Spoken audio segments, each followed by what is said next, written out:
इंसान अपने आप को नहीं ढूंढता वो दूसरों को कैसे ढूंढ पाएगा? अपने आप को भी ढूंढना होता है साईं। गुरुदेव,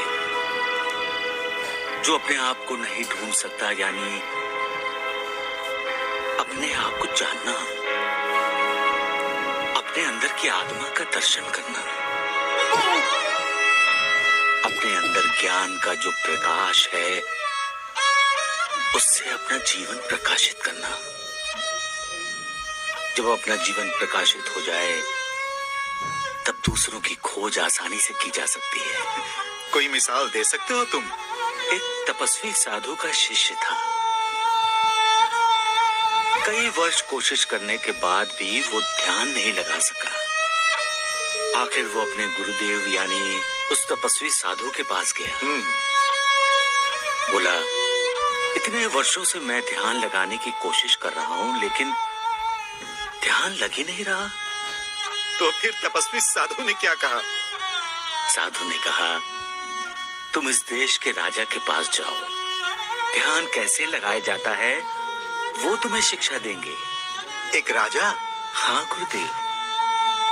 वो राजा के पास गया और जाकर उसने देखा कि राजा तो मदिरा और मदिराक्ष में डूबा हुआ है। हाँ गुरुदेव, ऐसा ही हुआ। नर्तकी का नृत्य देखने वाले राजा को देखकर शिष्य लौटने लगा। तो राजा ने उसे रोका और जब उसे ये पता चला कि शिष्य को साधु ने भेजा है तो उसने शिष्य को कहा कि अब आए हो तो हमें आतिथ्य सत्कार का अवसर दो, यही? बिल्कुल ऐसा ही हुआ गुरुदेव। आराम शिष्य ने कभी देखा नहीं था। उसे देखने को मिला, उसे अनुभव करने को मिला और रात के भोजन के बाद जब उसे भव्य और ऐश्वर्य संपन्न शयन कक्ष में सोने को मिला तो वो जी भर के सोया होगा और क्या? नहीं गुरुदेव, शिष्य एक पल के लिए भी नहीं सो सका। क्यों? क्यों नहीं सो सका? क्योंकि जिस पलंग पर वो लेटा था उसके ऊपर एक बहुत नाजुक धागे से एक तलवार लटक रही थी। ऐसा लगता था किसी भी वक्त धागा टूटेगा और तलवार सीधी उसके सीने में घुस जाएगी।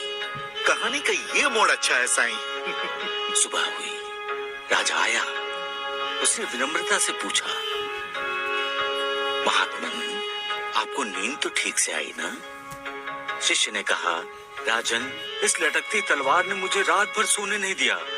सोना चाहता था, नींद भी आ रही थी, लेकिन बार बार लटकती तलवार याद करके आंखें अपने आप खुल जाती थी। तब राजा ने क्या कहा?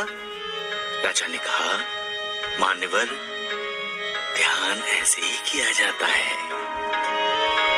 ध्यान करने के लिए आंखें बंद करके पद्मासन लगाकर बैठना ही आवश्यक नहीं है। ध्यान का अर्थ ही है सोते, जागते, उठते, बैठते, हर पल, हर समय उस पर ब्रह्म परमात्मा का स्मरण करना। बढ़िया, बहुत बढ़िया साईं, बहुत बढ़िया कहानी सुनाई तुमने, वाह। गुरुदेव, जब हम ध्यान लगाते हैं तब हमें हमारे अंदर की आत्मा के दिव्य दर्शन होते हैं और आत्मा के दिव्य प्रकाश में ही हमें उस निर्विकार के दर्शन हो जाते हैं। इसलिए कहते हैं कि पहले अपने आप को खोजो।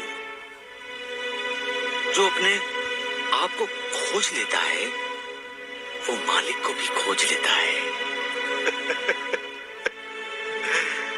मालिक सबका कल्याण करे।